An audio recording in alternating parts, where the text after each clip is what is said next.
The air of the clearing hummed with magic. Tonight was the great moon ceremony, the night when wolves of age would find their fated mates under the full silver light of the luna. I stood at the edge of the crowd, my heart a frantic drum against my ribs. My name is Cora. I am quiet, overlooked, and plain. I am nothing like my younger sister, Olivia, who stood near the front, her laughter bright and easy, her beauty drawing the eyes of every unmated male.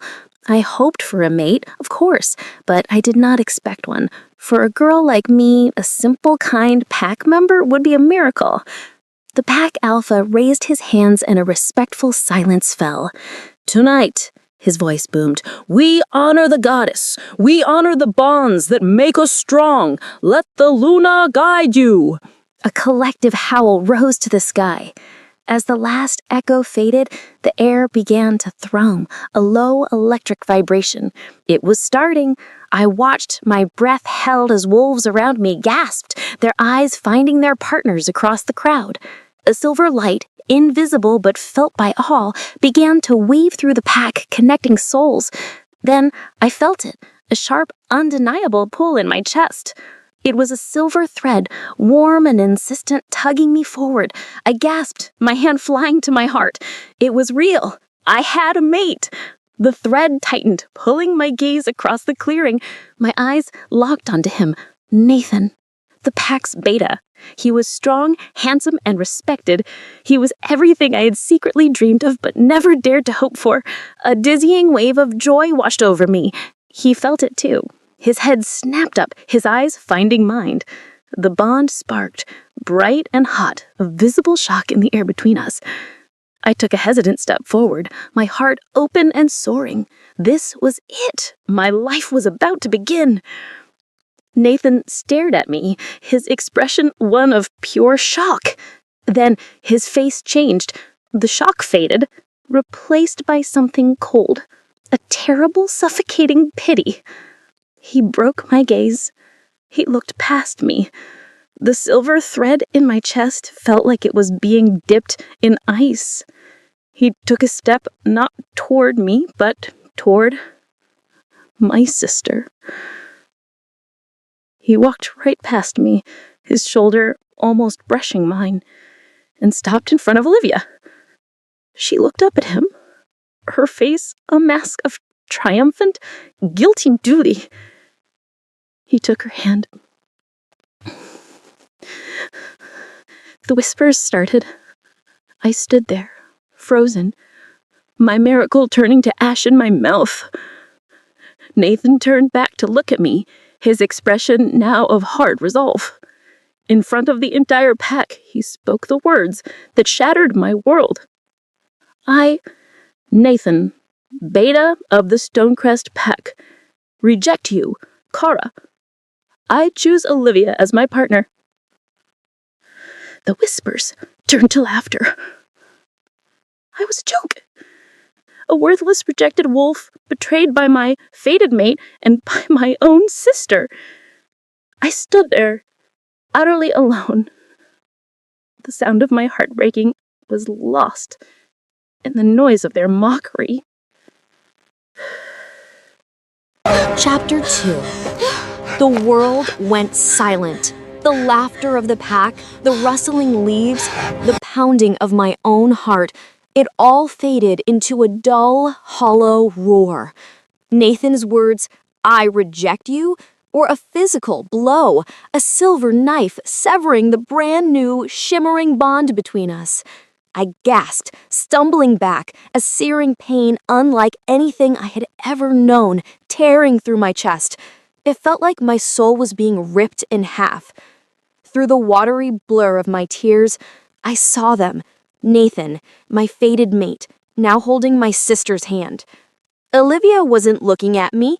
She was looking at Nathan, her face glowing with a triumphant, possessive light. She had won. She had always won. The prettiest dresses, our parents' attention, and now my mate. The pack's mockery grew louder.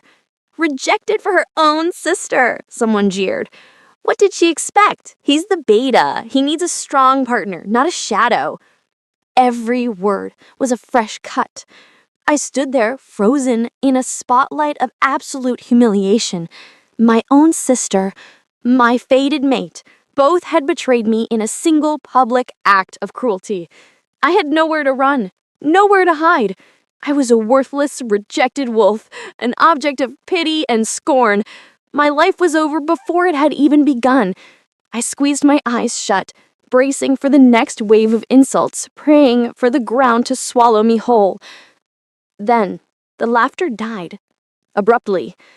It wasn't a gradual fading, it was choked off as if a giant hand had suddenly squeezed the air from every wolf's lungs. The sudden, absolute silence was more terrifying than the mockery had been. A new feeling rolled through the clearing, a palpable wave of power so immense and so cold it raised the hair on my arms. It was a suffocating primal dread that made my knees buckle. I opened my eyes. The pack was no longer looking at me. They were bowing, their heads pressed low to the ground in a universal gesture of submission and terror. Even the pack alpha was bowing. A single figure emerged from the deep shadows at the edge of the clearing. He was massive, a giant of a wolf in human form, draped in dark furs. Scars, pale and ancient, marked his face and hands. He moved with a slow, deliberate grace, each step a silent promise of lethal power. This was Alpha King Malachi, the ruthless ruler of all territories, a scarred, reclusive king who hadn't been seen in our lands for a generation, and he was walking directly toward me. Chapter 3. King Malachi moved with a terrifying, unhurried grace. The ground itself seemed to tremble slightly beneath his heavy boots, or perhaps that was just me, shaking in the face of his overwhelming presence. He stopped just a few feet away, a towering mountain of muscle and dark fur. The entire pack, my pack, remained frozen, their heads bowed so low their faces nearly touched the dirt. They were too terrified to even breathe. He was the king of all alphas, a creature of myth and nightmare, and he had just witnessed my deepest humiliation. His scent washed over me, a cold, sharp smell like winter wind, ancient forests, and something metallic like old blood. He was a predator, an apex ruler, and I was the broken, rejected thing at his feet. I should have bowed. I should have averted my gaze. But I was so shattered by Nathan's rejection, so numb with pain that I simply stood there, my tear-streaked face turned up toward his. He looked down at me. His eyes were not a warm gold, but a dark, unreadable obsidian, seemingly depthless. They held no pity, no anger, no emotion at all. They were the eyes of a king who had seen empires rise and fall, a being so far removed from my small-scale suffering that I was nothing more than an insect in his path. Scars, far more brutal than I had first realized, marred his face. One long, jagged scar ran from his temple, across the bridge of his nose, and disappeared into his thick, dark beard. He was a warrior, forged in battles I could not even imagine. He looked at me for a long, agonizing moment, his gaze missing nothing. My tattered ceremony dress, my trembling hands, the undeniable scent of faded rejection clinging to me like a shroud. Then he slowly turned his head, his dark eyes fixed on Nathan. Nathan, who had been standing frozen with Olivia's hand in his, flinched as if struck. He forced himself to bow lower, his body trembling violently. "Your Majesty," he stammered, his voice choked with terror. "Your Eta." King Malachi did not acknowledge his greeting. His voice, when it came, was not a roar, but a low, dangerous growl that vibrated through the very air. "You rejected your fated mate," he stated. It was not a question. It was a judgment. For her, he gestured dismissively toward Olivia, who looked like she was about to faint. She is weak, Your Majesty," Nathan blurted out, a desperate, pathetic attempt to justify his actions. "My beta position requires a strong Luna, a true partner, not her." The king's gaze snapped back to me, then back to Nathan. A cold, terrifying smile touched his scarred lips. A beta rejects a true Luna. Foolish. He then did the last thing in the world I expected. He turned his full attention back to me and held out his scarred, powerful hand. He rejects you, the Alpha King boomed, his voice resonant with absolute power. I claim you. Chapter 4. King Malachi did not acknowledge Damien's pathetic greeting. His dark obsidian eyes remained locked on my face. The entire world, the entire jeering pack had faded away. There was only the Alpha King, his gaze so intense it felt like a physical touch, pinning me, seeing me in a way I had never been seen before. The cold, indifferent mask he had worn upon entering the clearing was gone, replaced by a look of raw, stunned disbelief. It was the same shock I had felt when the bond first sparked, only his was 1,000 times more powerful. He knew. In that split second, I understood. He wasn't just observing a political humiliation. He was watching his own fated mate be publicly rejected and betrayed. His gaze snapped from me to Damien, and the temperature in the clearing plummeted. The cold indifference was gone, replaced by a pure, unadulterated primal fury that rolled off him in waves, making the pack members whimper and press themselves flatter to the ground. You, he growled, his voice a low, terrifying rumble of thunder. You rejected her? Damien, paralyzed with terror, couldn't speak. He just trembled, his face ashen. She is weak, Your Majesty. Evelyn, my sister, tried to interject, sensing her prize slipping away. She is not fit. Silence! Malachi's roar was not a shout, but a wave of pure, crushing power that slammed into her, sending her stumbling back as if physically struck.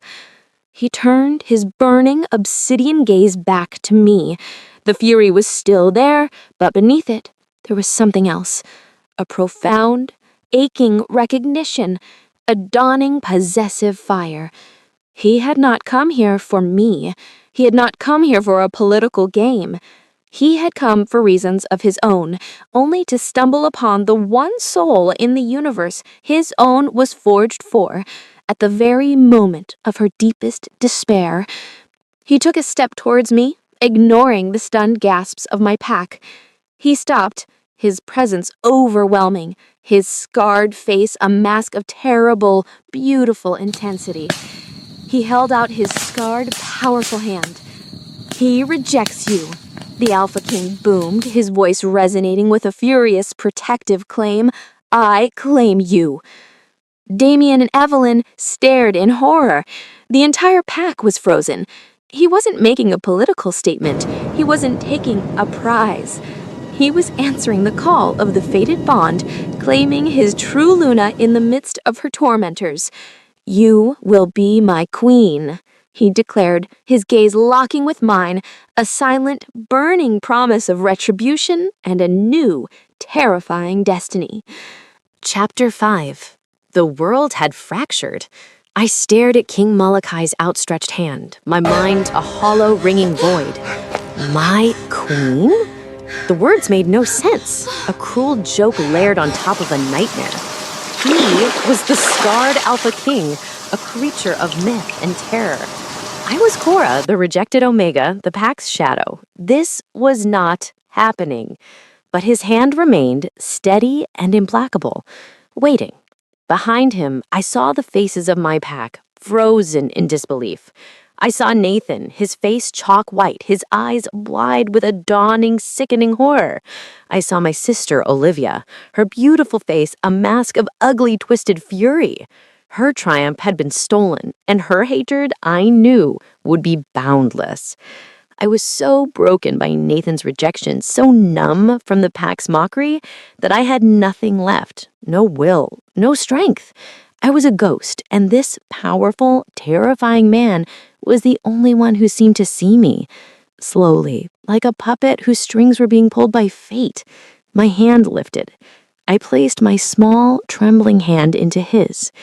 The moment my skin touched his, a jolt, sharp and white-hot, shot up my arm and slammed directly into my chest. It wasn't the faint, sweet spark I had felt with Nathan. This was a lightning strike, a raw, primal power that left me breathless. It was acclaiming, deep, and absolute, as if the universe itself was roaring its approval. King Malachi's obsidian eyes flared, a dark fire igniting in their depths as he felt the connection too. His grip on my hand was not gentle, it was a possessive, ironclad hold. With a single decisive pull, he drew me from the center of my humiliation and tucked me securely against his side. His arm wrapped around my waist, a solid, living shield. He didn't look at the pack, he didn't look at Nathan or Olivia. His entire focus was on me, a silent, burning intensity that was more terrifying and more comforting than anything I had ever known. He turned, and without a single word to my alpha or my betrayers, he began to walk away, pulling me with him. He strode through the parting sea of my pack, his steps unhurried, his power an invisible cloak. I stumbled beside him, my feet barely touching the ground. He was not just making a political statement. He was not just taking a prize. He was taking me. He was rescuing his mate. We reached the edge of the clearing where a massive black carriage waited. His guards opened the door. He guided me inside, his hand never leaving me, and climbed in, sealing us in the dark velvet-lined interior. The door thudded shut, and with a lurch, the carriage moved, stealing me away from my old life forever. Chapter 6. The carriage was a cage of shadows and rich, dark velvet. It moved with an impossible, silent smoothness, gliding through the forest, leaving my old life further behind with every second.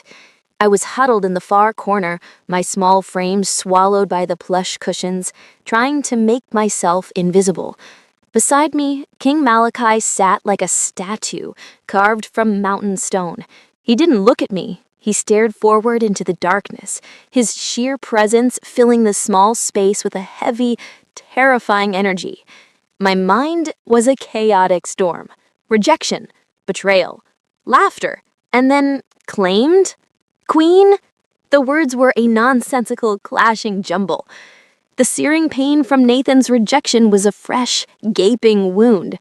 The bond snap had felt like my soul tearing, but then the king's touch, that jolt of white-hot power, it hadn't healed the wound, it had just papered over it with a new, terrifying, and even more intense connection. I had to know. The silence, filled with his cold power and my frantic, unasked questions, was suffocating me.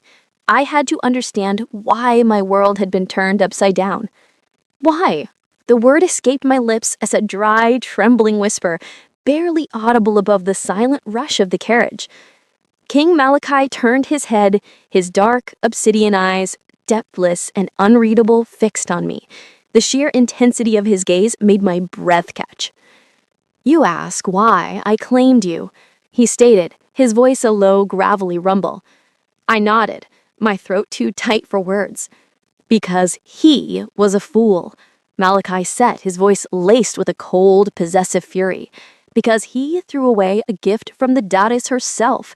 Because the moment he rejected you, the bond that should have been his snapped. Your soul was adrift, and mine recognized it." I stared at him, my mind reeling. "The bond?" I whispered. "But I felt it with him. With Nathan, it tore when he rejected me." "You felt an echo," the king corrected. "A shadow of what could have been. The goddess presented you to him, and he refused. His loss." He leaned closer, the air crackling with his power, and his voice dropping to a low, possessive growl. "I felt it too, Cora. The moment his voice cut the tie, your soul called out, and mine answered. You are not a prize. You are not a symbol. You are my fated mate. And that fool threw you right into my hands." His fated mate. The words were more staggering than his claim of queen. He wasn't playing a political game. He believed I was his. The realization brought no comfort, only a new, more profound wave of terror. I had been claimed by a terrifying, scarred king who now looked at me with a raw, burning possessiveness that was 1,000 times more intense than Nathan's cold indifference. Chapter 7. His words, "You are my fated mate," settled over me, not as a comfort, but as a terrifying new reality. The carriage, my dark velvet prison, suddenly felt charged with an energy I couldn't comprehend.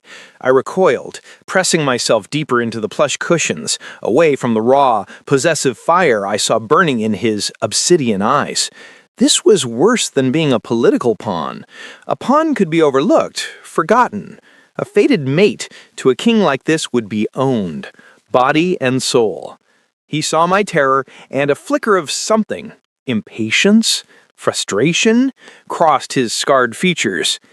He didn't try to comfort me. He simply stated, "You will understand in time. The bond does not lie." He then turned away, resuming his silent, stony watch out the window, leaving me to grapple with his staggering proclamation. For the rest of the journey, my mind was a battlefield. I was still reeling from the wound of Nathan's rejection, the raw, bleeding tear in my spirit. How could I have another fated mate? How could this be possible? Yet I couldn't deny the white-hot jolt I'd felt when he touched me. It was nothing like the gentle spark I had shared with Nathan. This had been a possessive, electric claiming, a raw power that had left me breathless. Hours passed. The sky was beginning to turn a pale, bruised gray when the carriage finally slowed. I risked a glance out the window and my breath caught. We were approaching a fortress, but it was nothing like my old pack house. This was a mountain, a jagged, black spike of rock that seemed to pierce the sky. And the fortress was carved into it, a place of impossible, terrifying architecture. It was a crown of dark stone, with towers that looked like a predator's teeth. This was the seat of the Alpha King. The carriage passed through a massive gate of black iron and into a vast, windswept courtyard. The wolves here were different. They were soldiers. Clad in dark, practical armor, they moved with a silent, lethal precision, their faces hard and unsmiling. They stopped and bowed low as our carriage passed, their eyes cold and assessing as they glanced at the carriage window. King Malachi stepped out, his dark fur cloak billowing in the sharp, cold wind. He turned and held his hand out for me. It was not a choice. Trembling, I placed my hand in his. His grip was warm and firm, and that same electric jolt shot up my arm, a possessive reminder of his claim. He pulled me from the carriage, his gaze sweeping over the bowing guards. He didn't lead me toward the main keep, but toward a smaller, more secluded tower. "You will be safe here," he said, his voice a low, possessive rumble. "No one will harm what is mine." Chapter 8. The tower was no jail cell. King Malachi led me up a winding stone staircase, his grip on my hand never loosening. We entered a suite of rooms that was larger than my entire childhood home. A massive fire was already blazing in a carved stone hearth, casting a warm, welcoming glow over plush rugs and furniture made of dark, polished wood. It was opulent, but unlike the rest of the fortress, it felt warm. It felt like a home. A tall, severe-looking she-wolf with silver hair pulled back in a tight bun stood waiting. This must be Greta. She bowed low, her dark eyes flickering to me, then quickly away, her expression a mask of shocked disbelief. She, too, had clearly sensed the shift in her king and the impossible nature of his new companion. "This is Cora," Malachi said, his voice a low rumble that echoed in the chamber. "She is my fated mate, my Luna." He spoke the words with absolute, final authority, leaving no room for question. He was not just informing his housekeeper, he was making a royal decree. Greta's eyes widened almost imperceptibly, the only crack in her stoic facade. She bowed again, lower this time. "She will have everything she requires. See to it, no one is to disturb her." "Yes, Your Majesty," Greta breathed, her voice filled with a new stunned reverence. Malachi turned to me, his obsidian eyes still holding that possessive fire, softened almost imperceptibly. "You are safe here, Cora," he said, his voice softer than I had ever heard it. "No one will harm you. Rest. We will speak later." He then did something I never expected. He lifted my hand, the one he was still holding, and pressed his lips to my knuckles. It was not a kiss of passion, but a gesture of ownership, an ancient, formal sealing of his claim. The touch was warm, and that same electric jolt shot through me. Then he was gone, turning and striding from the room, leaving me alone with the stunned housekeeper. The heavy door clicked shut, but I heard no lock. Greta stared at me, her mind clearly reeling. A rejected stray from a minor pack, the Alpha King's fated mate. It was a fairy tale or a nightmare, and she didn't seem to know which. My Luna? She finally managed, the word sounding strange and foreign. I will have a bath drawn. And food. Whatever you wish. The cold disdain I had expected was gone, replaced with a confused, wary respect. I simply nodded, my mind too numb to speak. She bustled away, leaving me alone in the vast, warm chamber. I sank onto a velvet armchair near the fire, my body trembling. The pain from Nathan's rejection was a dull, throbbing ache, a gaping wound in my soul. But now, it was overlaid with a new, terrifying, and deeply confusing reality. The Alpha King, a scarred, ruthless stranger, had claimed me as his mate. I was no longer a rejected Omega. I was, impossibly, a queen. I didn't know whether to weep with grief or with terror. Chapter 9. I sat by the fire, the velvet of the gown a heavy, suffocating weight on my skin. The bath had done little to soothe me. It felt like a ritual cleansing, scrubbing away my old, worthless self to make me presentable for my new owner. I was clean, dressed in riches I couldn't have imagined, and surrounded by a luxury that felt as cold and unforgiving as the stone walls of the fortress. But inside, I was still the girl from the clearing, my soul torn and bleeding. The pain from Nathan's rejection was a physical ache, a cold, hollow space in my chest where the bond had been severed. It was a constant, sharp throb that overshadowed everything else. Malachi's claim, his powerful touch, that terrifying electric jolt, it hadn't healed the wound. It had just cauterized it, trapping the agony inside under a new layer of fear and confusion. His fated mate. The words were a lie, a cruel, impossible fantasy. My fated mate had just dumped me for my sister. Greta returned, followed by servants carrying silver trays laden with food, roast meats, rich stews, delicate pastries, and a pitcher of what looked like spiced wine. The aroma should have been intoxicating, but it turned my stomach. "You must eat, my Luna," Greta said, her voice stiff, the new titles sitting awkwardly between us. I shook my head, my throat too tight to speak. I couldn't eat. I couldn't think. I felt like a ghost, a doll propped up in a chair, playing a part in a play I didn't understand. Greta frowned, her disapproval clear, but she didn't press. She ordered the food left on a side table and then, with a curt bow, left me alone once more. I didn't move for hours. I just stared into the flames, my mind replaying the scene in the clearing over and over. Nathan's cold eyes, Olivia's triumphant smile, the pack's mocking laughter. That was my reality. This was a cage. Malachi hadn't seen me. He had seen a rejected, fated wolf, a prize, a symbol of his power.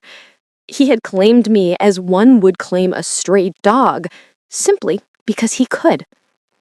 Tears finally began to fall, hot and silent. But I wasn't weeping for my terrifying new future. I was weeping for my past. I was grieving the simple, happy life I had always dreamed of. A kind mate, a small family, a place to belong. Nathan had been the face of that dream, and he had shattered it. My sister had helped him. The king hadn't saved me from that pain. He had just imprisoned me with it. I was more alone, more trapped than I had ever been in my life. Chapter 10. The fire had burned down to glowing embers, casting a faint, dying light on the opulent room. I hadn't moved from the armchair. My tears had dried, leaving my cheeks feeling stiff and cold. The untouched trays of food, now cold, were a testament to the hollow, aching emptiness inside me. I was a queen in a castle, yet I felt more like a ghost in a graveyard. The heavy door opened, the sound startlingly loud in the silence. I flinched, my head snapping up, my heart pounding with renewed fear. King Malachi stood in the doorway, a dark, imposing silhouette against the torchlight of the corridor. He had changed from his formal attire into a simple, dark tunic and trousers. He looked less like a king and more like the predator he was. His obsidian eyes scanned the room, instantly landing on the untouched trays of food, then on me huddled in the chair. A low, dissatisfied growl rumbled in his chest. "You have not eaten," he stated, his voice a flat, cold observation. I said nothing. I just stared at him, my hands gripping the arms of the chair. He was the source of this new, terrifying reality. He was my jailer. He strode into the room, his movements silent and fluid. He stopped in front of the cold food, his lip curling in distaste. "Greta," he called, his voice not loud, but carrying an authority that vibrated through the stone. The silver-haired housekeeper appeared almost instantly, her face pale, her head bowed. "Remove this," he commanded, gesturing to the trays, "and bring fresh broth, something warm." "Yes, Your Majesty," Greta whispered, quickly gathering the trays and backing out of the room, her eyes flickering nervously toward me. The door closed, leaving us alone again. Malachi turned his full, unnerving attention back to me. "You will not starve yourself under my roof, Cora." "Why do you care?" I whispered, a spark of my old, broken spirit flashing. "You have your prize. Isn't that enough? Or does your symbol need to be well-fed to look convincing?" His eyes narrowed, a dangerous glint appearing in their dark depths. He took a step closer, looming over my chair. "You are not a symbol. You are my mate, and I will not have my mate, broken or otherwise, fade away from grief." He was furious, but not at me. He was furious at Nathan, at the situation, at my refusal to instantly accept this new reality. He saw the wound, the agonizing pain of Nathan's rejection that was still so fresh, and it enraged him. He saw it as an insult, a stain on what was now his. Chapter 11. His words, sharp and possessive, sliced through my grief-stricken haze. My mate. He didn't say it with tenderness or affection. He said it like an accusation, like a statement of fact that I was a fool to deny. He saw my pain, the raw, gaping wound of Nathan's rejection, not as something to be healed, but as an obstacle to his claim. My suffering was an inconvenience, an insult to his new property. "I can't," I whispered, turning my face away from his intense gaze, looking into the cold, dark fireplace. "I can't just switch. It doesn't work like that. It hurts." The admission was a raw, broken sound, a plea for him to understand. "Hurt?" Malachi scoffed, his voice laced with a cold, brutal impatience. "The bond is a sacred magic. He spat on it. He spat on you. That you would still grieve for such a coward? That is the insult." He saw my pain, the raw, gaping wound of Nathan's rejection, not as something to be healed, but as an obstacle to his claim. My suffering was an inconvenience, an insult to his new property. Before he could say more, the door opened softly. Greta returned, carrying a single steaming bowl of rich, dark broth on a silver tray. She placed it on the table beside my chair, her movements swift and silent, her eyes carefully averted from the tense, charged scene between her king and his new acquisition. She bowed and vanished, leaving the scent of herbs and the heavy silence behind. Malachi's gaze fell to the bowl. "Eat," he commanded. It was not a request. I shook my head, my body trembling, my stomach churning with a mixture of grief, fear, and a new simmering resentment. "I'm not hungry." "I did not ask if you were hungry," he growled, his patience snapping. He strode forward, grabbing the bowl from the table. He knelt before my chair, his presence overwhelming, his obsidian eyes blazing with a cold, controlled fury. "You are my mate, Cora. You will not wither away in my fortress over a weakling who is not fit to kiss your feet. You will be strong. You will be my queen. And you will eat." He held the spoon to my lips, his hand an unbreakable band of iron. I flinched, turning my head away, my lips pressed tightly shut. It was the small act of defiance I had left. His growl deepened, a low, menacing sound in his chest. His free hand came up, his fingers gripping my chin, forcing me to look at him. His touch was not gentle, but it sent that same traitorous jolt of electricity through me, a spark of the bond that I so desperately wanted to deny. His eyes narrowed, feeling it too, and his fury seemed to war with the new confusing surge of possession. "Do not fight me on this," he whispered, his voice a lethal promise. Chapter 12. I stared into his blazing obsidian eyes, my entire body rigid with a defiant terror. His fingers were a band of steel on my chin, forcing me to face him. The spoon of hot broth, an instrument of his will, hovered near my lips. I kept them sealed shut. It was a pathetic, childish rebellion, but it was the only one I had. He was trying to force-feed me, to erase my grief and replace it with his own claim. "You are mine," he growled again, his voice a low, threatening vibration. "Your life is mine, your body is mine, you will not let it wither." The sheer, brutal arrogance of his words, combined with the lingering, agonizing pain of Nathan's rejection, finally made something inside me snap. The fear and the numbness shattered, replaced by a sudden, scalding wave of pure, hopeless despair. A choked sob tore from my throat, a sound of such utter brokenness that it startled even me. His grip on my chin faltered, his eyes widening almost imperceptibly at the sudden shift. "Hurts?" I echoed his earlier word, the tears now streaming hot and fast down my cheeks. "You think you could just command it to stop?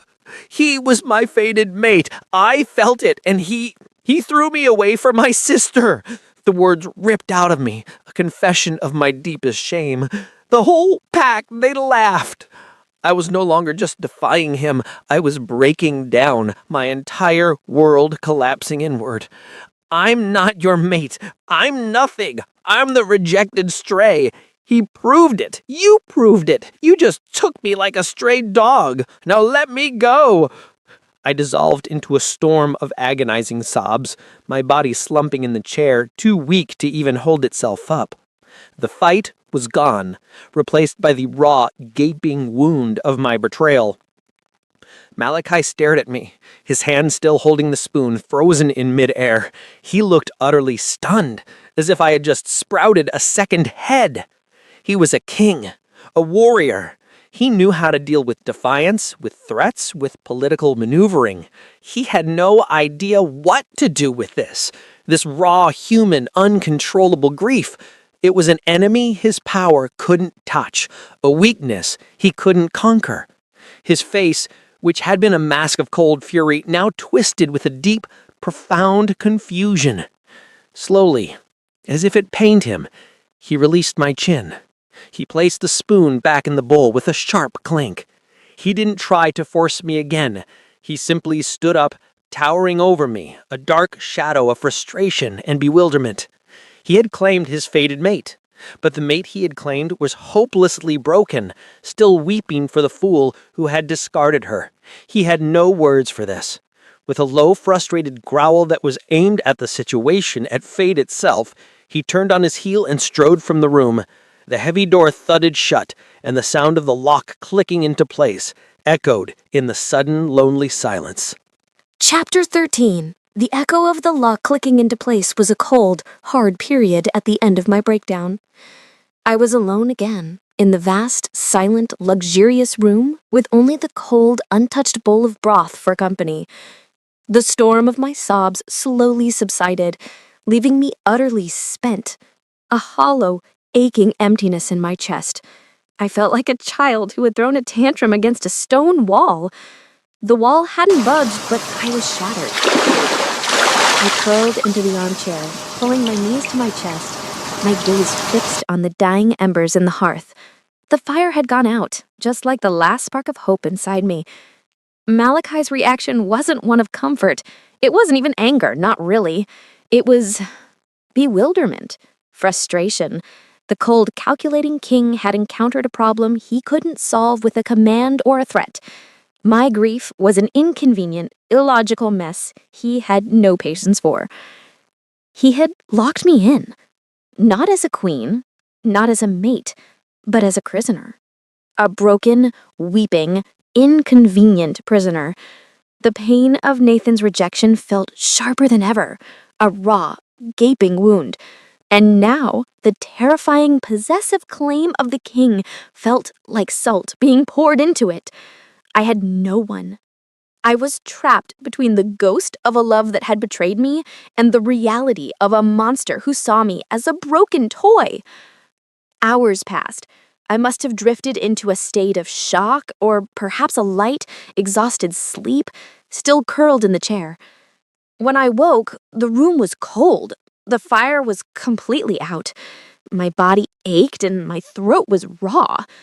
I was starving, but the thought of food was still repulsive. The lock scraped again. I flinched. My body tensed.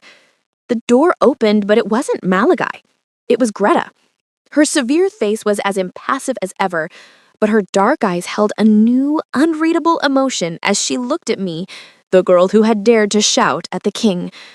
She carried a tray, not with rich food, but with a simple pitcher of water and a clean glass. She placed it on the table beside me.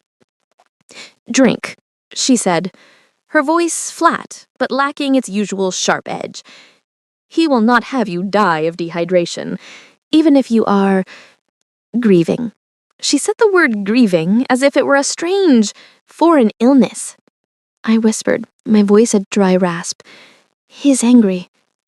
Greta paused, a rare flicker of something. Was it pity in her cold eyes? "The king is not angry. He is confused. He is a wolf of action. He understands loyalty and betrayal. He does not understand this." She gestured to me, to my broken state. "He does not understand why you weep for the man who tried to destroy your soul." She bowed curtly and left, locking the door behind her, leaving me to ponder her words. Malachi wasn't just a brute. He was confused, and in a strange, terrifying way, my grief had just become his new, unsolvable puzzle. Chapter 14. I stayed in that room for what felt like an eternity. Time lost its meaning. Greta came and went like a silent gray ghost, replacing the untouched broth with fresh, replacing the water pitcher, always with that same unreadable, stoic expression. She brought simple foods, bread, cheese, fruit, but my stomach remained a tight, cold knot. I drank the water, driven by a primal need to survive, but I couldn't bring myself to eat. My grief was a heavy, suffocating blanket. Every time I closed my eyes, I saw Nathan's cold, pitying gaze. I heard the pack's laughter. The pain of the rejection was a physical, constant throb in my chest, a wound that refused to close. Malachi's claim, his impossible words, his electric touch, it all felt like a bizarre, terrifying fever dream that had only made my reality more painful. He hadn't returned. He had locked me away with my own broken heart, and his confusion was its own form of rejection. I was a prisoner of my own sorrow in a cage of velvet and stone. I traced the carvings on the heavy wooden bedpost, my mind hollow. What was he going to do with me? Let me starve? Let me fade away until I was quiet and submissive enough to be his queen? The thought was horrifying. On the third day, the lock scraped, loud and sudden. My head snapped up, my heart pounding. Malachi filled the doorway. His presence sucked the air from the room. He was dressed in dark, severe leathers, his scarred face a mask of cold, hard resolve. He had not come to comfort me. He strode into the room, his obsidian eyes sweeping over me, taking in my disheveled state, the untouched food. His jaw tightened. "This ends now," he said, his voice not a roar, but a low, dangerous command that tolerated no argument. "I am not your toy," I whispered, my voice hoarse, finding a small, broken spark of defiance. "You can't just order me to be fixed." "I am not ordering you to be fixed," he countered, stopping just feet from my chair. "I am ordering you to live. You have grieved the weakling who cast you aside. You have shed your tears. Now it is done." He was treating my heartbreak like a fever that had run its course, a problem that could be willed away. "You will rise, you will bathe, and you will eat, and then you will walk with me in the gardens. You are the Luna of this fortress, whether you feel it or not. You will not be permitted to rot in this room like a forgotten prisoner. You will act the part." He wasn't offering comfort. He wasn't offering a choice. He was giving me a direct alpha command. He was done waiting for his new broken toy to mend itself. He was going to force me back into the world, whether I was ready or not.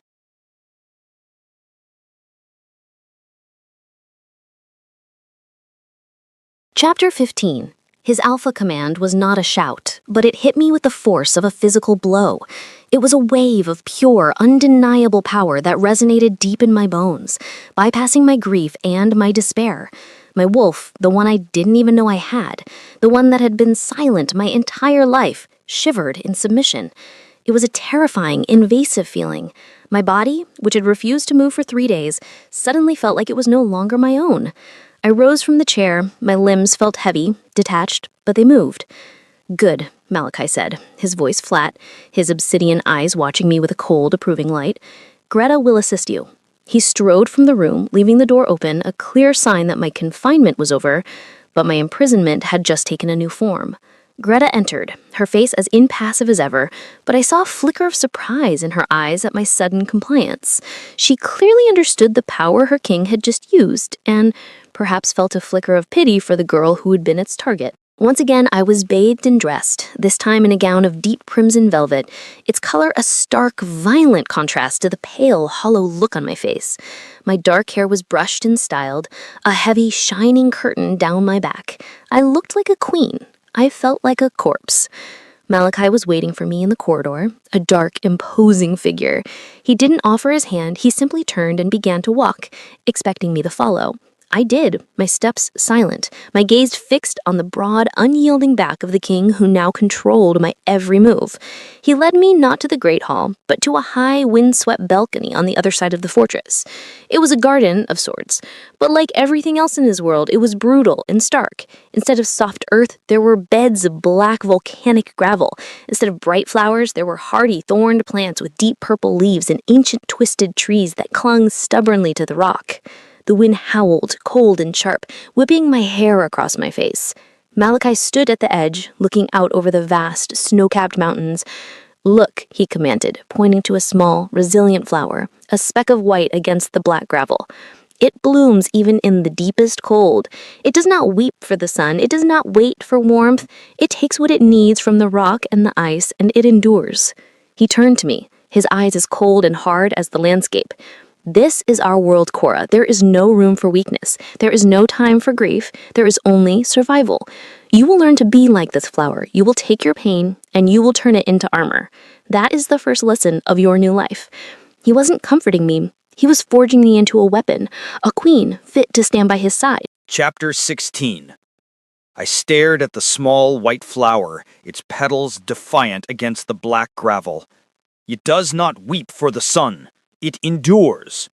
Malachi's words were as cold and sharp as the wind whipping my hair across my face. This was not a comfort, it was a threat.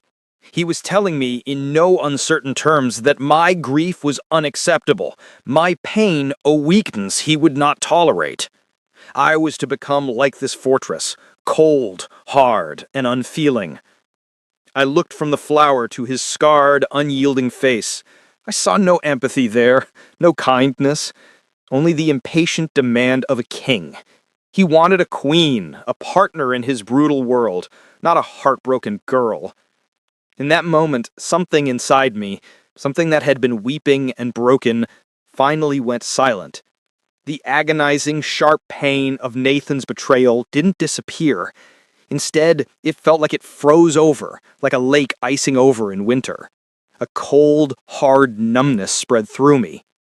If I wanted to survive this place, if I wanted to survive him, I couldn't be the girl who had been rejected. I had to become something else. I had to bury the pain so deep it could never be used against me again. I took a deep, shuddering breath of the icy mountain air and let it chill me from the inside out. I met his gaze, my own eyes, I was sure, now as cold and empty as his. He saw the shift. A flicker of dark satisfaction crossed his features. He mistook my emotional death for the first sign of strength, the armor he demanded I build. Good, he said, his voice flat. Grief is a poison. It serves no purpose but to weaken you. My father taught me that. He touched the long, jagged scar that marked his face. He gave me this the day my mother died. He told me tears were a betrayal of our bloodline, that power was the only truth. His words, meant as a lesson, felt like another blow. He wasn't just scarred, he had been forged in a fire far more brutal than my own, by a father who sounded like a monster. He wasn't just a cold king, he was the product of a lifetime of such lessons. He was trying to do the same to me. He was trying to break me down and rebuild me in his own image. Your lessons will continue in the library tomorrow. You will learn the history of my bloodline. You will learn what it means to be strong. He strode back towards the door, not checking to see if I followed. I was no longer a person to him, not even a prize. I was a project, a soldier in training. I followed him silently, my heart a frozen stone in my chest, the first cold lesson complete. Chapter 17. My new life began not with a dawn, but with a cold, gray light. Greta woke me before moonset, her expression as severe as ever. There was no soft velvet gown this time. Instead, a simple, practical dress of dark wool was laid out, suitable for a scholar, not a doll. I dressed silently, my movements precise, my mind quiet. The hollow ache in my chest was still there, but it was a distant, frozen thing. I was the flower on the mountain. I would endure. Greta led me to the library. The massive room was just as I remembered. But this time, King Malachi was not seated by the fire. He stood before a massive, dark wooden table, upon which a dozen ancient, leather-bound books were open. He was dressed in the same severe, dark leathers, a king ready for battle, not a lesson. He looked up as I entered, his obsidian eyes sweeping over me, assessing. He nodded, a sharp, approving gesture, seeing the cold, compliant mask I now wore. Good, he said, his voice a low rumble. You are punctual. He gestured to the books. These are the histories of my bloodline, the chronicles of our conquests. You will learn what it means to be a Stonecrest. For hours he spoke. His voice was a cold, compelling monotone as he guided me through centuries of brutal history. He spoke of alphas who had conquered mountains, who had crushed rebellions with an iron fist. He pointed to passages detailing strategic betrayals, ruthless decisions made for the good of the pack. There was no mention of love, or kindness, or mercy. The lessons were all of power, of strength, of will. He was showing me his world, the world his father had forged him for. I listened. I absorbed every word, every date, every name. I memorized the bloodlines, the betrayals, the philosophies of power. I was a perfect student. My mind, which had once been filled with soft human hopes, was now a cold, empty vessel, and I filled it with his dark, brutal knowledge. I did not ask questions. I did not offer opinions. I simply learned. Late in the afternoon, he paused, watching me. He had just finished a particularly grim tale of an ancestress who had poisoned her own fated mate for political gain, a story he clearly intended as a lesson in pragmatic cruelty. He seemed to be waiting for a reaction, shock, perhaps, or disgust. I offered none. She did what was necessary to secure her bloodline, I recited, my voice flat, echoing the lessons he had just taught me. Her emotions did not cloud her judgment. Malachi stared at me, a strange, unreadable expression flickering in his dark eyes. He had wanted to forge me into a queen of ice, to match his own coldness, and as he looked at my perfectly composed, utterly empty face, he was faced with the first, terrifying results of his success. He had his perfect student, but the girl he had claimed, the one who had felt something, was gone. Chapter 18. Our days fell into a cold, precise routine. I would wake, be dressed by Greta, and walk to the library. King Malachi would be there, waiting, and our lessons in bloodline history, strategic warfare, and brutal pack philosophy would begin. I was a model student. I absorbed everything. I learned which rival houses were to be distrusted, which alliances were forged in blood, and which acts of justice or simply ruthless betrayals dressed in a prettier name. I learned his world. And in doing so, I felt the last remnants of my old self, the soft, grieving girl, fade completely. I did not cry. I did not offer illogical human opinions. I did not feel. I simply was. I could tell my transformation unsettled the king. He had wanted a queen of ice, but he hadn't seemed to consider how lonely that would be. He would stare at me, his obsidian eyes narrowed, as if searching for the girl he had claimed in the clearing. He was searching for the spark of defiance, the raw pain, the very life he had worked so hard to extinguish. He seemed frustrated, bored even, by my perfect cold compliance. One afternoon, he abruptly closed the ancient chronicle we were studying. The sound of the heavy book thudding shut echoed in the vast, silent library. "We received a message from the Stonecrest Pack this morning," he said, his voice flat, his gaze sharp, watchful. He was testing me, searching for a reaction. I kept my expression perfectly neutral, my hands folded in my lap. "I see, Your Majesty." His jaw tightened. My lack of response clearly irritated him. "It was from your former beta," he pressed, his voice hardening. "Nathan. He was inquiring about your welfare. He seemed concerned. He begged for news of you." I met his gaze, my own eyes cold and empty.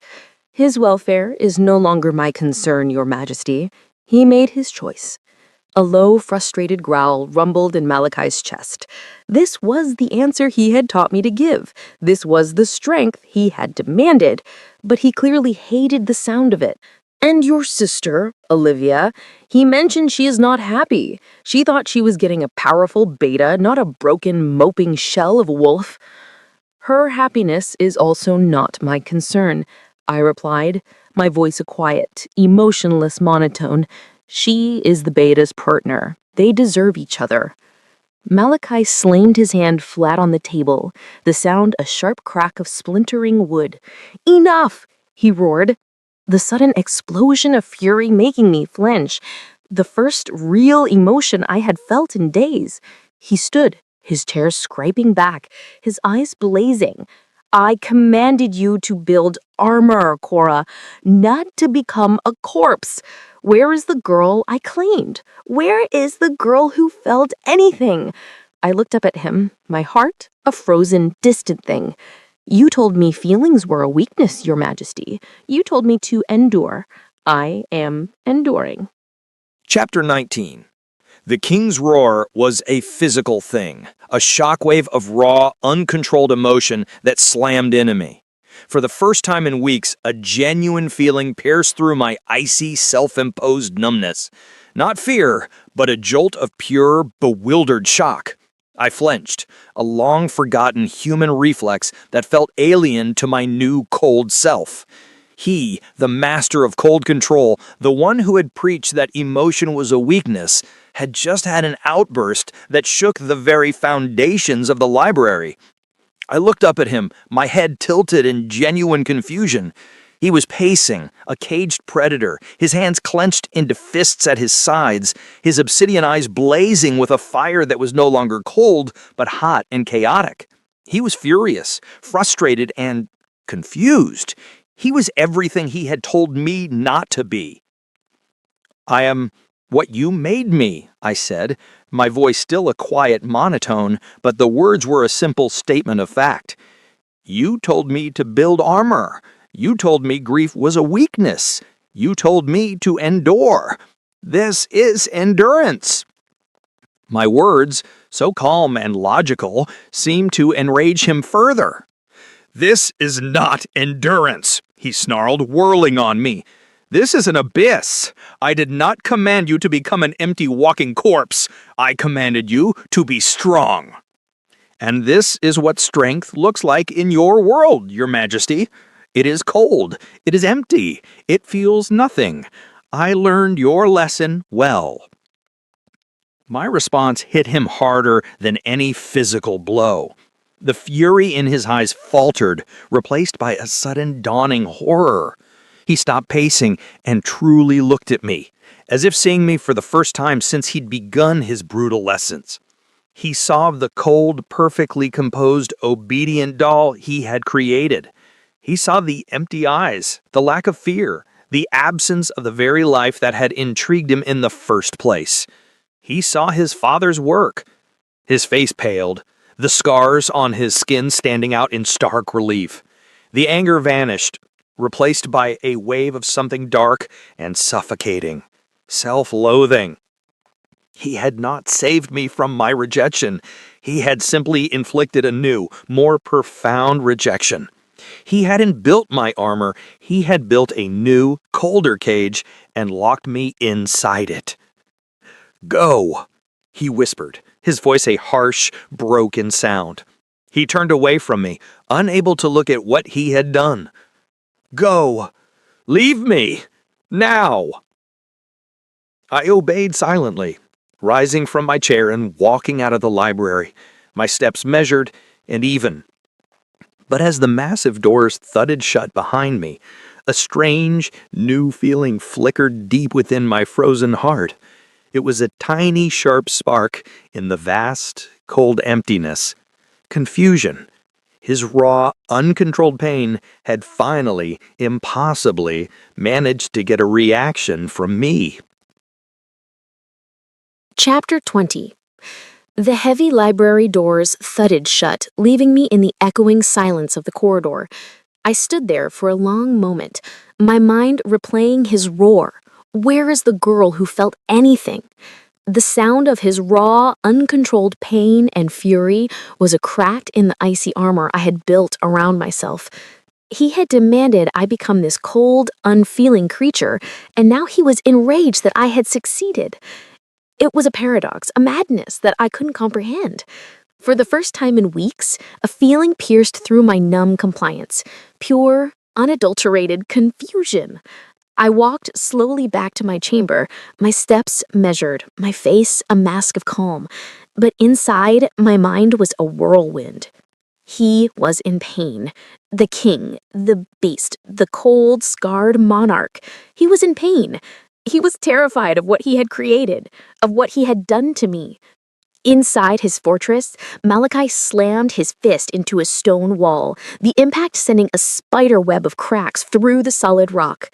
He felt no pain, only a deep, scalding wave of self-loathing. He saw his father in his own reflection, the same cold lessons, the same brutal disregard for emotion, the same monstrous results. He had taken this girl, this soft, grieving, living creature, and had systematically tried to extinguish her spark, the very thing that had drawn his soul to hers in the first place. He had demanded she build armor, and in his arrogance, he had built her a tomb. He was no better than Nathan. The beta had rejected her body, leaving her soul to bleed out. Malachi had cleaned her soul only to lock it in ice. He was suffocating her, and his outburst had been the desperate roar of a man, realizing he was destroying the one thing he had ever truly valued. He had to fix it. But how? He couldn't command her to feel again. He couldn't order her to forgive him. He, the Alpha King, was utterly powerless against the damage he himself had wrought. He couldn't apologize. He didn't know how. But he had to do something. He had to show her that the man who had yelled at her was not the man who cared for her. He needed to make a gesture, not as a king, but as just Malachi. Chapter 21. I retreated to the library, my supposed new prison. It was the only place I felt a semblance of peace. I went through the motions of my new duties, my hands carefully sorting ancient scrolls, but my mind was a maelstrom. Malachi's roar, "Where is the girl who felt anything?" echoed in the vast, silent chamber. He had commanded me to become this cold, unfeeling thing, and then raged at me when I obeyed. The injustice, the sheer, maddening illogic of it was the first thing to pierce my icy numbness. He was in pain. The thought was a sharp, unwelcome splinter in my mind. I was so lost in my confusion that I didn't hear Greta approach. The soft scrape of a wooden tray on the table beside me made me jump, my heart lurching with a flicker of the old fear. I turned to see the stern housekeeper placing a simple meal of bread, cheese, and hot broth. Her face, as always, was impassive, but her movements seemed hesitant. "You did not eat this morning, my Luna," she said, her voice a flat, neutral statement. But then she did something unusual. She did not immediately leave. Her gaze flickered from me to a small, dark object on the tray. "His Majesty sent this. He said it was an oversight in your studies." My eyes fell upon the object. It wasn't a jewel or a new gown. It was a book. A small, worn, leather-bound volume with no title on the spine. It was clearly old, deeply personal. This was nothing like the heavy, imposing chronicles of his bloodline. This was not a tool for my education. This was something else. My fingers trembled slightly as I picked it up. It felt warm, as if he had been holding it just moments before. I opened the cover. The pages were vellum, the script a flowing human hand. It wasn't a history of war. It was poetry. Love sonnets from a long-dead human poet. This was his apology. An awkward, silent, profoundly him apology. He couldn't say the words, couldn't offer comfort. So he offered this, a piece of his private collection, a book that spoke of the very emotions he had trained out of me.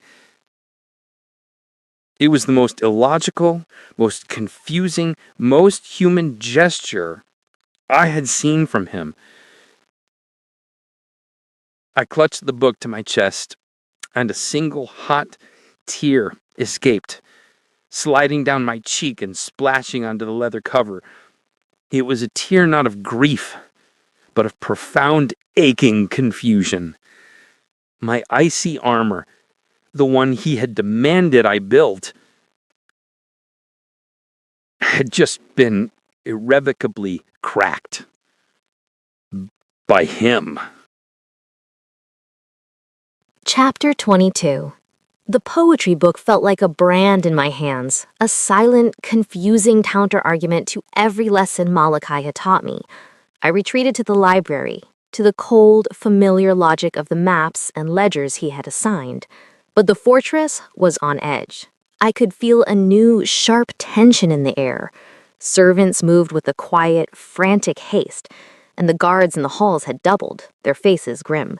The reason for the tension burst through the library doors mid-afternoon.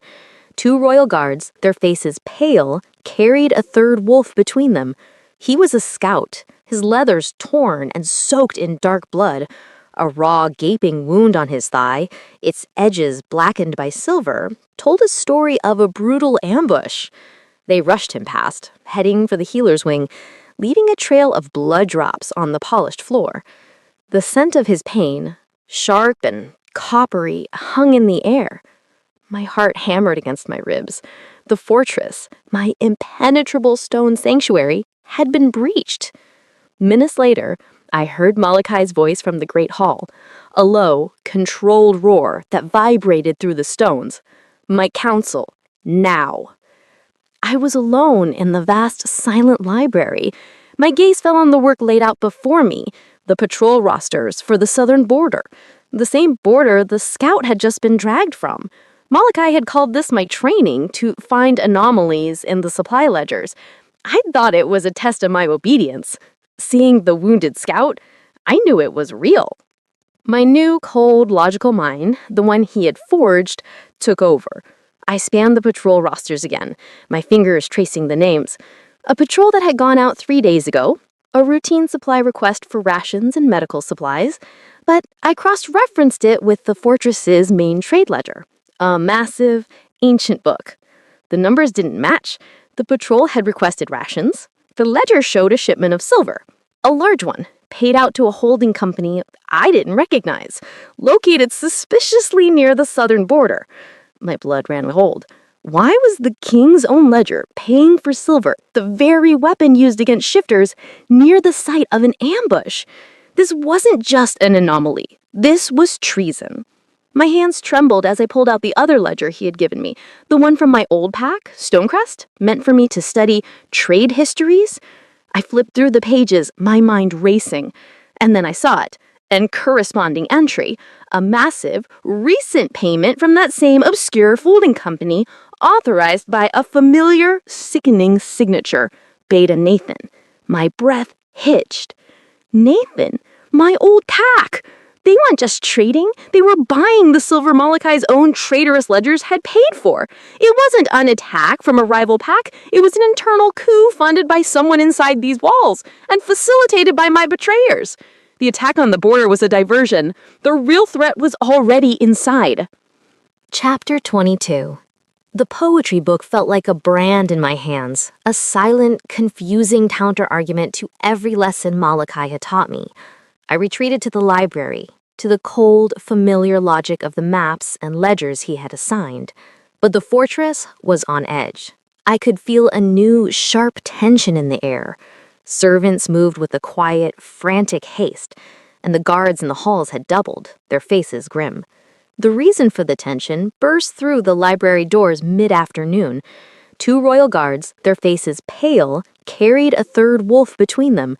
He was a scout, his leathers torn and soaked in dark blood, a raw, gaping wound on his thigh, its edges blackened by silver, told a story of a brutal ambush. They rushed him past, heading for the healer's wing, leaving a trail of blood drops on the polished floor. The scent of his pain, sharp and coppery, hung in the air. My heart hammered against my ribs. The fortress, my impenetrable stone sanctuary, had been breached. Minutes later, I heard Malachi's voice from the great hall, a low, controlled roar that vibrated through the stones. My counsel, now. I was alone in the vast, silent library. My gaze fell on the work laid out before me, the patrol rosters for the southern border, the same border the scout had just been dragged from. Malachi had called this my training to find anomalies in the supply ledgers. I thought it was a test of my obedience. Seeing the wounded scout, I knew it was real. My new, cold, logical mind, the one he had forged, took over. I spanned the patrol rosters again, my fingers tracing the names. A patrol that had gone out 3 days ago, a routine supply request for rations and medical supplies, but I cross-referenced it with the fortress's main trade ledger, a massive, ancient book. The numbers didn't match.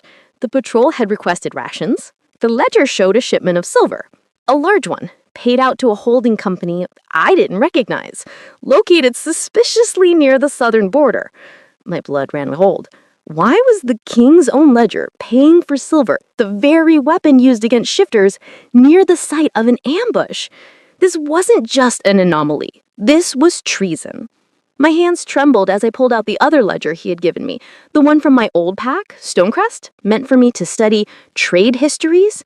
I flipped through the pages, my mind racing, and then I saw it. And corresponding entry, a massive, recent payment from that same obscure folding company, authorized by a familiar, sickening signature, Beta Nathan. My breath hitched. Nathan? My old pack! They weren't just trading, they were buying the silver Malachai's own traitorous ledgers had paid for. It wasn't an attack from a rival pack, it was an internal coup funded by someone inside these walls, and facilitated by my betrayers. The attack on the border was a diversion. The real threat was already inside. Chapter 23. The pieces snapped together with horrifying ice-cold clarity. This wasn't just a political game. This was treason. This was an active, ongoing plot to kill Malachi, orchestrated by the man who had broken my heart and the sister who had helped him. The attack on the border wasn't the main event. It was the prelude. A distraction to draw the king's forces away from the fortress, leaving him vulnerable. The real attack was coming from within. My icy, practiced calm shattered. The numbness that had encased my heart for weeks cracked, replaced by a surge of pure, undiluted terror. But it wasn't terror for myself. It was for him, for Malachi. The man who had trained me, who had argued with me, who had awkwardly given me a book of poetry. They were going to kill him. I didn't think. I acted. I grabbed the Stonecrest ledger and the king's own supply ledger, my hands shaking. I ran from the library, my simple wool dress tangling in my legs. I flew down the grand, echoing corridors, ignoring the shocked stares of the few servants I passed. I was a stray, a shadow, breaking every rule of protocol, but I didn't care. I had to reach him. I found the War Council chambers, a set of massive iron-bound doors guarded by two of the king's personal guard. They moved to block me, their hands flying to their weapons, their faces masks of cold duty. "No one enters," one growled. "He's in danger!" I screamed, my voice raw with panic. "Let me in! It's treason!" My words, my sheer, frantic terror must have been convincing. Before they could seize me, the doors behind them were ripped open. Malachi stood there, his face a mask of thunder. His entire war council, a dozen of the most powerful and scarred alphas I had ever seen, stared at me, their eyes filled with cold fury at my intrusion. "What is the meaning of this?" Malachi roared, his voice a low, dangerous vibration. I didn't cower. I didn't freeze. I ran past the guards, my mind singular in its purpose. "They're lying to you!" I cried, stumbling to the massive table in the center of the room, throwing the open ledgers onto the map spread there. "It's a diversion! The attack on the border! It's a lie to draw your guards away!" "Girl, you are speaking treason," one of his council members began. "No!" I shouted, pointing a trembling finger at the books. "Look, your ledger, a silver shipment authorized from inside. And this one, my old pack, a payment from Beta Nathan. He's working with someone here. They're funding the attack. The real threat isn't on the border, it's here." The room went utterly silent. Malachi's obsidian eyes darted from my face to the ledgers, his sharp, intelligent mind connecting the dots. In an instant, he saw the signatures, he saw the dates, he saw the truth. His face went pale, not with fear, but with a cold, absolute rage. He looked at me, his eyes blazing with the new, stunned understanding. I hadn't just endured, I had seen. Just as he opened his mouth to give the order, a loud warning bell began to toll from the fortress's main tower. The coup had begun. Chapter 24. The battle for the fortress was swift and brutal. My warning, delivered in the nick of time, had given Malachi the precious seconds he needed to counter the internal betrayal. The War Council, now fully aware of the true plot, had moved with terrifying efficiency, locking down the fortress and neutralizing the traitors within the ranks. The diversion at the southern border was ignored, the main force of Malachi's elite guard remaining to secure the keep. The coup orchestrated so carefully by Nathan and his conspirators had failed spectacularly. It was thwarted not by an Alpha's brute strength, but by a rejected Omega's shark mind and a dusty ledger. Hours later, an exhausted quiet settled over the fortress. The traitors were in the dungeons, the threat contained. I was back in the library, my sanctuary, my hands still trembling slightly from the adrenaline. I was staring at the map of the southern border when he entered. Malachi didn't move with his usual cold, kingly authority. He looked weary. He walked over and stood beside me, his gaze falling on the map, then on the ledgers I had used. "They are all in cells," he said, his voice a low, rough sound. "The traitors within my own council, they confessed. Your sister and your former mate are being hunted as we speak. They will be found." I said nothing, my heart a heavy, cold stone in my chest. It was over. "You saved my crown," he continued, his voice quiet, almost uncomprehending. "You saved my life." He turned to face me, and the look in his obsidian eyes was one I had never seen before. The coldness was gone. The fury was gone. In their place was a raw, profound awe that left me breathless. I was a fool. The admission coming from this impossibly proud, scarred king was more shocking than his roar. "I tried to break you," he whispered, his gaze dropping to the floor as if he couldn't bear to look at me.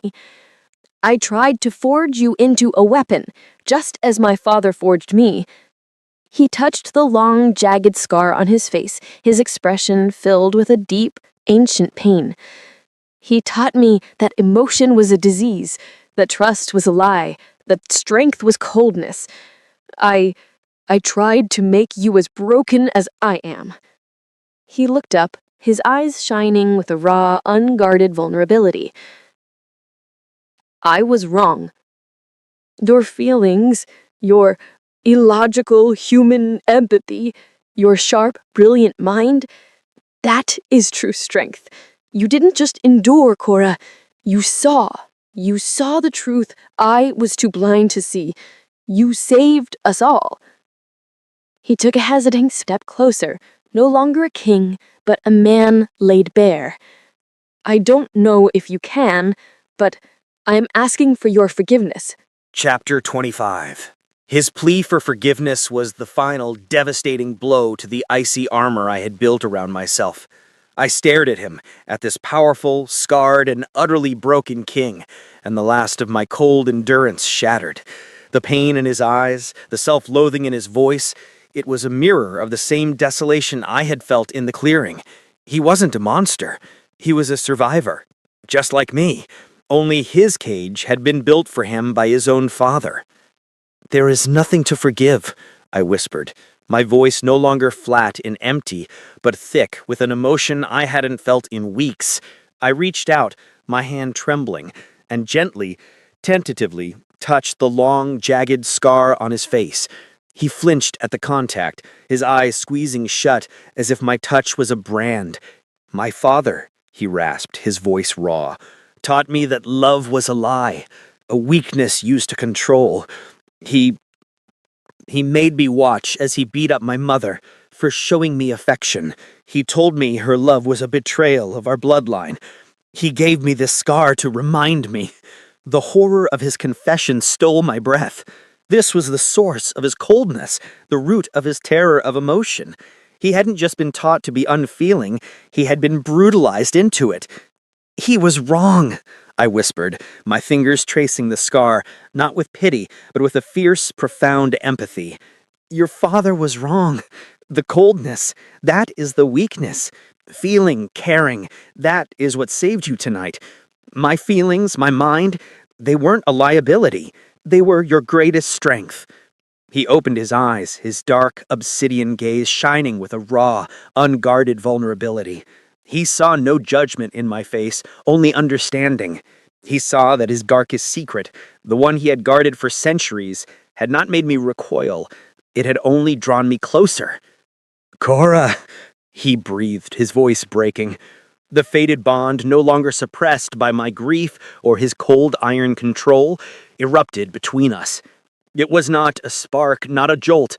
It was a tidal wave of pure, undeniable light, a roaring inferno of shared pain, shared strength, and a love that had been waiting patiently beneath the ice. He surged forward, his mouth capturing mine in a kiss that was nothing like a claim. It was a surrender, a desperate, drowning man finding his first breath. It was raw, passionate, and filled with a reverent awe. His arms wrapped around me, pulling me tight against his chest as if he could absorb me into his very soul. He was no longer a king claiming his prize. He was a man claiming his equal, his savior. I kissed him back, pouring every last bit of my own broken, healing heart into the embrace. The pain of Nathan's rejection was a distant, faded echo. The girl who had been rejected was gone. In her place was a queen forged not by a king's command, but by her own will. He was no longer the vicious king. I was no longer the rejected stray. We were just Malachi and Cora, and our reign had just begun.